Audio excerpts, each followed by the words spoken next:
When a quiet, reclusive man inherits a crumbling old house from a distant relative he never knew, he views it as a chance to start over, a mysterious gift from a forgotten bloodline. Nestled in a remote countryside, the house is far from civilization, its towering silhouette casting long shadows across the surrounding forest. But the inheritance comes with more than just creaking floorboards and dusty antiques. Almost immediately, the man senses something is wrong. Whispers echo through the halls at night. Locked doors seem to breathe. Cold spots follow him from room to room. Then she appears, an apparition of a woman, her face twisted with sorrow and rage. Her cries for vengeance pierce the night. As he digs deeper into the house's past, he realizes he's not just living in someone else's home. He's living in the middle of a family curse, and the ghost wants him to make things right or suffer with her forever. The letter arrived on a rainy Tuesday, thick parchment, yellowed edges, and sealed with red wax. Inside, it stated that Jonathan Hale, a man with no known family ties, had inherited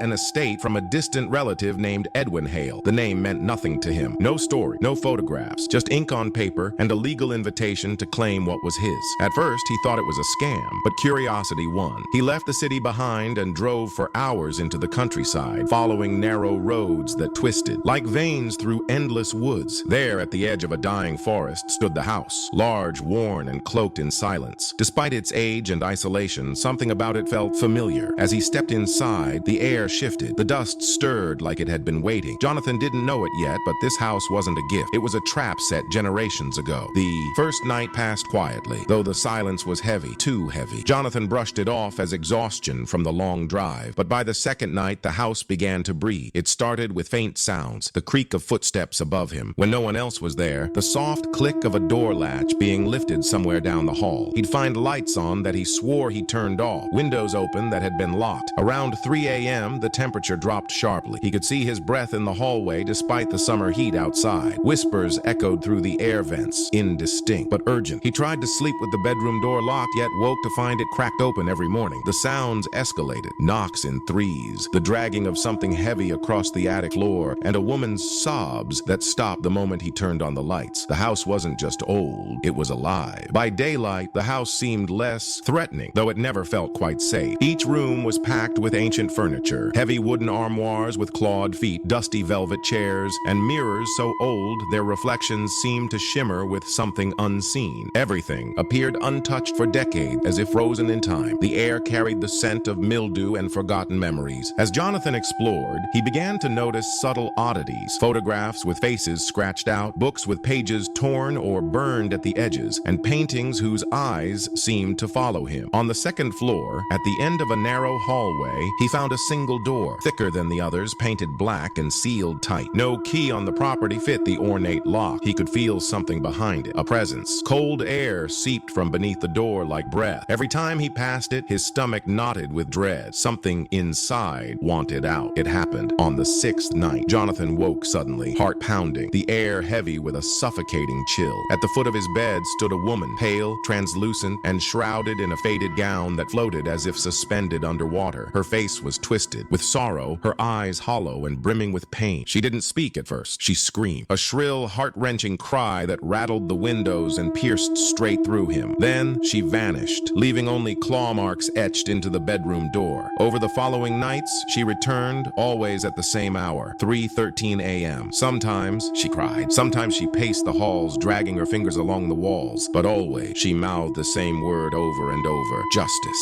Jonathan tried to run, but the car wouldn't start. He tried to sleep elsewhere, but something always pulled him back. The woman wasn't just haunting the house, she was haunting him. Desperate for answers, Jonathan began digging through the house's forgotten corners. Attics layered in dust, drawers filled with brittle papers, and trunks locked with rusted latches. In an old chest beneath the stairs, he found what he didn't expect: a stack of yellowed newspaper clippings, court records, and letters tied together with decaying ribbon. They told the story of Eliza Hale, a young woman from the family line, accused of murdering a local child nearly a century ago. The town turned on her swiftly. With little evidence and no voice to defend her, she was sentenced and hanged. But as Jonathan read further, inconsistencies appeared, testimonies that changed, evidence that vanished, and a jealous relative who had everything to gain from her death. Eliza was innocent. She had been framed, betrayed by blood, and now her spirit was trapped, screaming for truth. The injustice had never been undone, and Jonathan realized his bloodline was the reason. One night, as thunder cracked above the house house and the walls moaned with age, the ghost appeared, clearer than ever before. Her face, once warped by anguish, now stared into Jonathan's with piercing intensity. Her voice, though still faint and echoing like wind through the trees, finally spoke words he could understand. The blood must remember. The wrong must be righted. Through flashes of ghostly visions, Jonathan was shown pieces of a curse. One cast the night of her execution. Eliza, with her final breath, bound the Hale family to her pain. Every generation that ignored her story would suffer madness, ruin, death, and now the curse had awakened again through him. Her presence grew stronger with each passing day, feeding off his bloodline's guilt. If the truth wasn't uncovered and justice wasn't served, she warned, the house would become his tomb, just as it had for others before him. The family's sins demanded a price. Driven by desperation and haunted by Eliza's relentless presence, Jonathan returned to the locked room, now mysteriously ajar, its door creaking open like an invitation. Inside, the air was dense with dust and sorrow. In the far corner, atop a rotting vanity, he found it, a leather-bound diary, fragile and weathered. The name Eliza Hale etched faintly in gold. The pages were stained with age and ink-smudged tears, but her voice echoed through every word. The entries painted a life of kindness, music, and longing. A woman who cared for the village children, who fell in love with a man above her station, and who watched her life unravel when jealousy and lies poisoned her name. The final pages, darkened, filled with frantic scribbles of betrayal, fear, and vengeance.